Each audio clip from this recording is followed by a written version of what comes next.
نحمده ونصلي على رسوله الكريم أما بعد فأعوذ بالله من الشيطان الرجيم بسم الله الرحمن الرحيم يا أيها الذين آمنوا أطيعوا الله ورسوله ولا تولوا عنه وأنتم تسمعون ولا تكونوا كالذين قالوا سمعنا وهم لا يسمعون إن شر الدواب عند الله الصم البكم الذين لا يعقلون ولو علم الله فيهم خيرا لأسمعهم ولو أسمعهم لتولوا وهم معرضون صدق اللہ مولانا العظیم۔ ہم کون سی صورت پڑھ رہے تھے؟ ادھر تشریف لے ہیں، آپ بھی ذرا رخ بدل رہے ہیں۔ چیزوں کو ایک ترتیب سے کیا جائے تو اچھا ہوتا ہے، اچھا لگتا ہے نا۔ ہماری قوم ڈسپلن نہیں ہے، پرابلم ہماری شاید نیچر میں نہیں ہے ڈسپلن۔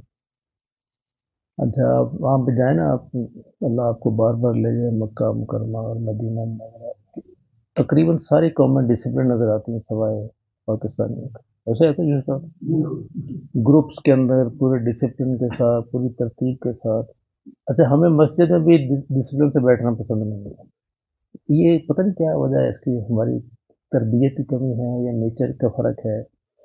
مسجد میں درس ہو رہا ہوگا نا، ایک وہاں دیوار کے ساتھ ٹیک لگا کے بیٹھا ہوگا، دو وہاں بیٹھے ہوں گے، تین وہاں بیٹھے ہوں گے، حالانکہ سن رہے ہوں گے لیکن وہ اچھا نہیں لگتا ہے۔ کیوں نہیں شاید سا ویسے نا اچھا نہیں لگتا، ترتیب ہو تو اچھا ہوتا ہے۔ بہرحال اللہ ہم سب کو بہتر ہدایت سے، ہم بھی اسی میں سے ہیں۔ ہمارے یوسف صاحب کہتے تھے ساڑی مہینے دیکھو کلی کلی تو نہیں کر دیں پھر بیچاری بھول بھی جاتے ہیں، پھر راستے پوچھتی پھرتی ہیں۔ تو یہ اللہ بہرحال یہ چیزیں ایسی ہیں کہ یہ بچپن سے بچوں کو سکھا۔ اچھا پرابلم کیا ہے کہ نہ ہمارے اسکولوں میں سکھائی جاتی ہیں، نہ ہمارے مدارس میں سکھائی جاتی ہیں، نہ گھروں میں سکھائی جاتی ہیں۔ سب سے پہلے تو گھر سے بات شروع ہوتی ہے نا، گھر سے سکھائی جائے۔ گھر سے یعنی کہنے کو عجیب بات لگتی ہے، گھر چھوٹے بچے کو اگر یہ سکھایا جائے کہ تم نے واش روم کیسے استعمال کرنا ہے، واش روم کی صفائی کیسے کرنی ہے، تو وہ پھر کبھی مسجد کے واش روم میں گندگی تو نہیں ڈالے گا۔ مسجد کے واش روم دے سب ہم لوگ ہی آتے ہیں اور کوئی اس کو صاف کرنا پسند نہیں کرتا۔ کیوں؟ گھروں میں تربیت نہیں ہے، اسکولوں میں تربیت نہیں ہے، مدارس میں تربیت نہیں ہے۔ تو علم جو ہے نا تربیت کے بغیر بیکار ہوتا ہے۔ تعلیم و تربیت دونوں چیزیں ضروری ہیں۔ جب تعلیم کے ساتھ اگر تربیت نہیں ہے تو وہ بس کتابوں کا بوجھ لادنا ہے، وہ گدھے پہ لاد دیں وہ بھی اٹھا کے چل پڑے گا۔ تو انسان کا بھی ایسے ہی ہے، تو اللہ ہم سب کو سمجھ نصیب فرمائے۔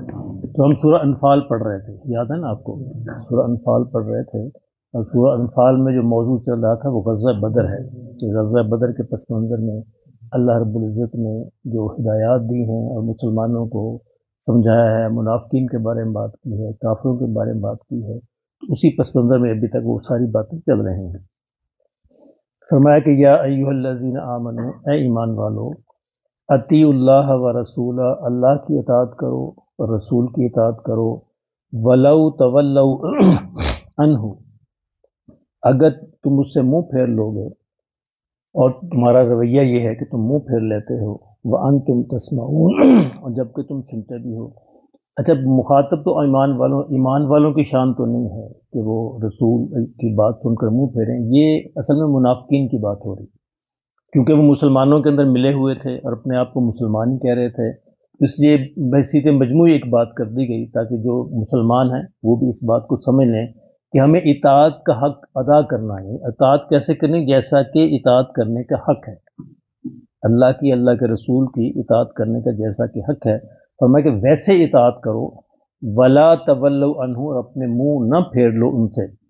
یہاں پہ ایک بڑی یعنی خوبصورت بات مفسرین نے لکھی ہے کہ پہلے تو آیا ہے اطیعوا اللہ و رسول، دو ہستیوں کا ذکر ہے، اللہ کا، اللہ کے رسول کا ذکر ہے، اور بعد میں جو آیت کا جو جوڑا ولا تولوا عنہ، یہاں پہ ایک ہی ذکر ہے کہ اس سے منہ نہ پھیرو، یعنی گویا کہ اللہ کی اطاعت رسول کی اطاعت کے بغیر ممکن نہیں ہے۔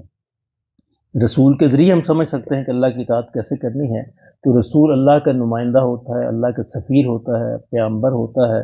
تو اب آخر میں اللہ نے ایک ہی بات کی کہ اس کی اطاعت سے منہ نہ پھیرو، گویا اس کی اطاعت سے منہ پھیر لو گے تو تم اللہ کی اطاعت سے منہ پھیر لو گے۔ وَأَنْتُمْ تَسْمَعُونَ، فرمایا کہ یہ حال یہ ہے کہ تم سن بھی رہے ہو، یعنی رسول تمہارے سامنے ہے، تم ان کی باتیں سن رہے ہو اور پھر تم یہ کرتے ہو، تو پھر ان کے بارے میں کیا کہنا کہ جو رسول کی باتیں براہ راست سنتے ہی نہیں ہیں۔ ولا تکونوا کالذین، اور فرمایا کہ ان کی طرح نہ ہونا وہ لوگ الذین قالوا سمعنا، جنہوں نے یہ کہا کہ ہم نے سنا، وہم لا یسمعون، لیکن اثر میں وہ سن نہیں رہے تھے۔ یہ یہود کی مثال دی گئی ہے کہ یہود کا رویہ حضرت موسیٰ علیہ السلام اور بعد کے پیغمبروں سے یہی تھا کہ کہتے تھے ہم نے سن لیا ہے، لیکن اصل میں وہ سن نہیں رہے ہوتے تھے، بس ایک جسے کہتے ہیں نا ایک کان سے سنا دوسرے کان سے نکال دیا۔ اچھا، سننے کے درجے کیا ہیں؟ سب سے پہلا درجہ ہوتا ہے سننا، پھر ہے سمجھنا۔ اگر سن کے اس کو نہ سمجھا پھر بیکار ہے، تو سنا اور غیر سنا وہ برابر ہے۔ تو سننا اور سمجھنے کے بعد یہ ہے پھر اس پہ یقین کرنا، اپنے عقیدے میں تبدیل کرنا، اور چوتھا درجہ یہ ہے عمل کرنا۔ تو یہ سارے سٹیپس اگر پورے ہوں گے، عمل تک پہنچے گے، تو پھر اس سننے کا فائدہ ہوگا۔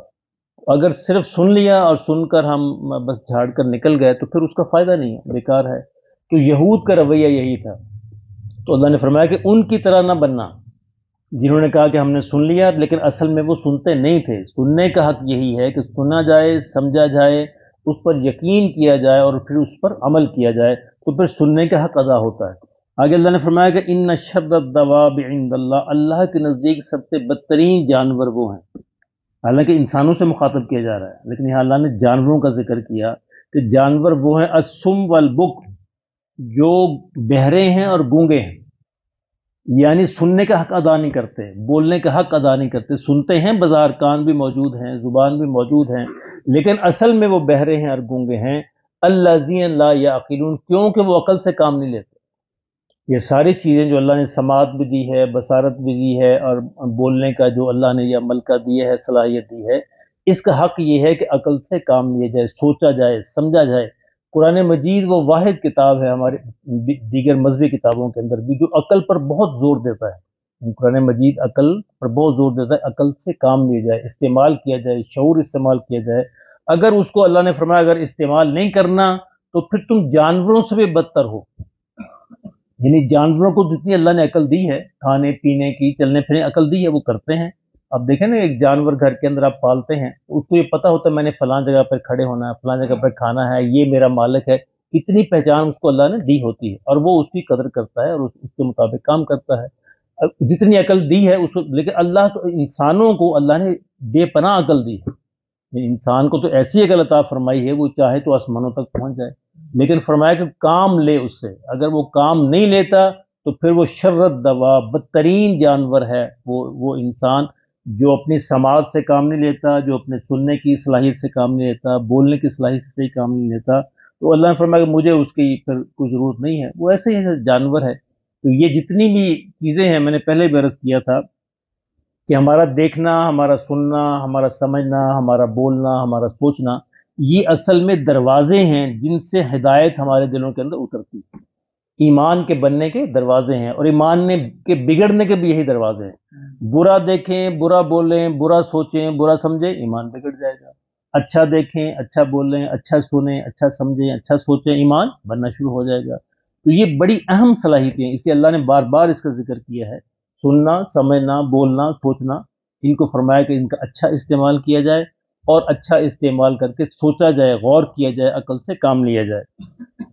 ہم دیکھیں عام طور پر ہم کبھی حساب لگائیں بیٹھ کر کہ پورے 24 گھنٹے میں ہمارے سننے کی صلاحیت، ہمارے بولنے کی صلاحیت، دیکھنے کی کہاں استعمال ہو رہی ہے۔ انسان خود ہی اپنا تجزیہ کر سکتا ہے کہ آج میں نے 24 گھنٹوں میں کتنے گھنٹے جو ہیں اس صلاحیت کو اللہ کے لیے استعمال کیا اور کتنے گھنٹے فضول استعمال کیا۔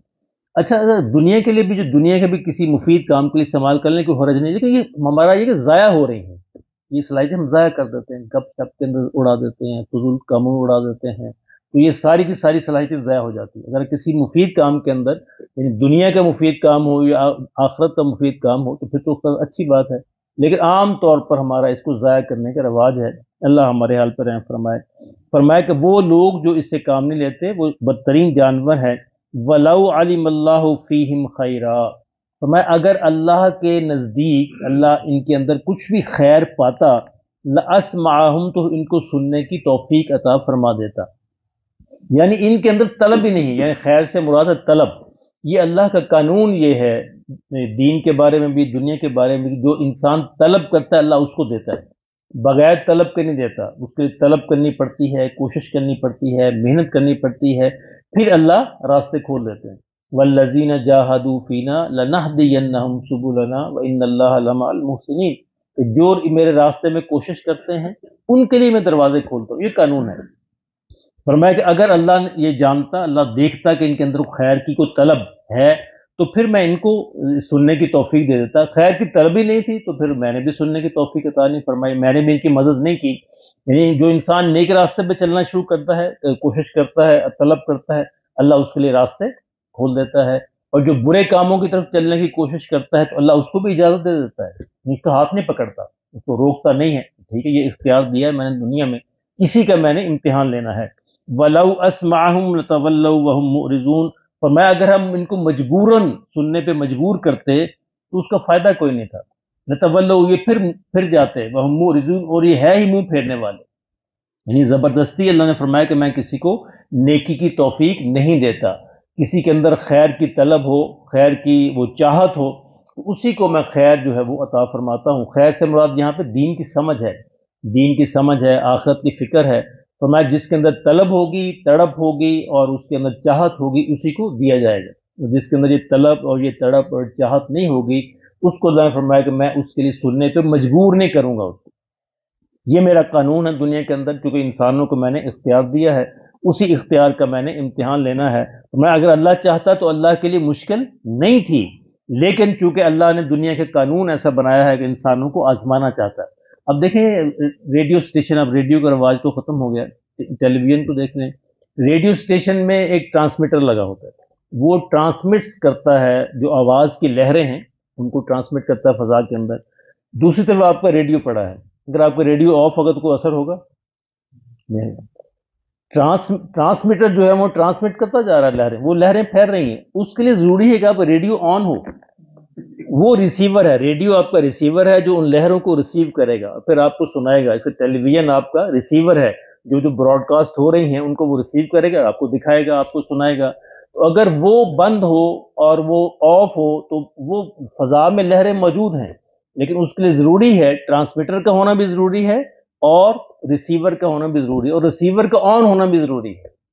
اس طرح انسان کا قلب جو ہے یہ ریسیور ہے اللہ کی ہدایت کا، اس کا آن ہونا ضروری ہے۔ اگر ہم اس کو آن نہیں رکھیں گے، اس کے سادہ سی مثال ہے، ایک پیالہ ہے، پیالے کو سیدھا رکھیں گے تو بارش میں پانی آئے گا اس میں، اگر پیالے کو الٹا رکھیں گے نہیں آئے گا۔ بارش تو ہو رہی ہے، بارش تو سب کے لیے ہو رہی ہے، پیالہ ہی آپ کا سیدھا نہیں ہے۔ بارش کے پانی لینے کے لیے ضروری ہے کہ بارش کے اندر پیالے کو سیدھا رکھا جائے، الٹا رکھیں گے تو بارش آ جائے گی، فائدہ کوئی بھی نہیں ہوگا۔ اس طرح ہدایت کی باتیں، ہدایت کی طلب کے بغیر ممکن نہیں ہے، طلب ہوگی، چاہت ہوگی، دل کا پیالہ سیدھا ہوگا اور وہ آن ہوگا تو پھر اس کے اندر انشاءاللہ وہ نور ہدایت کا آ جائے گا۔ مطلب کتنے لوگ ہیں جو قرآن مجید کی باتیں سنتے ہیں اور کتنوں کی زندگی تبدیل ہوتی ہے، اب دیکھ لیں، حساب لگا لیں۔ وہ کیوں کہ جتنا جس کا پیالہ آن ہوگا، سیدھا ہوگا، وہ اتنی اللہ اس کو ہدایت نصیب فرما دے گی، یہ اس کی طلب پر منحصر ہے، اس کے لیے ہمیں طلب کرنی پڑے گی، اللہ ہمیں اس کی یہ طلب نصیب فرما دے۔ اللہ نے یہ قانون بیان کر دیا کہ اگر اللہ مجبور نہیں کرے گا، جو چاہے گا میں اس کو دے دوں گا، جو نہیں چاہے گا تو ٹھیک ہے، اس کو اجازت ہے، جو زندگی جتنی 30 40 50 گزار لے تو بہرحال میرے پاس ہی آنا ہے، میں اس کو پوچھ لوں گا۔ اللہ پاک ہمیں بھی یہ سچی طلب جو ہے وہ نصیب فرما دے۔